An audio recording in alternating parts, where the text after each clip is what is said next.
درانه کتونکو السلام علیکم. زه محمد سلمان همدرد د حق غږ پښتو چینل خبري لنډیز کې ستاسو کوربه اوس تاسو پام را اړوم د مهمو خبرونو لنډیز ته.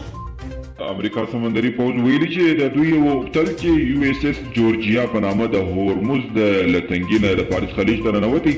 راپور زیاتوي چې دا اوبتل په کروز توغندیو مسلح دي او د دوی په وینا په هره قانوني سیمه کې د عملیاتو توان لري چې د دوی نورو کښتیو لخوا بدرګه کیږي. د پاکستان د کورنیو چارو وزیر شیخ رشید احمد ویلي که هند کوم بې ځایه حرکت ترسره کړي نو دا ځل به پاکستان پر هند داسې برید وکړي چې ټول تاریخ به یې په یاد ساتي. موخه یې د اټومي برید و او په خپلو خبرو کې ویلي تر دې برید وروسته به په هند کې نه بوټي زرغون شي او نه به د معبد زنګ وګړنګېږي. ایران وایي لا هم په سوریه کې 2000 افغانان د دوی د ملاتړ لاندې جګړه کوي.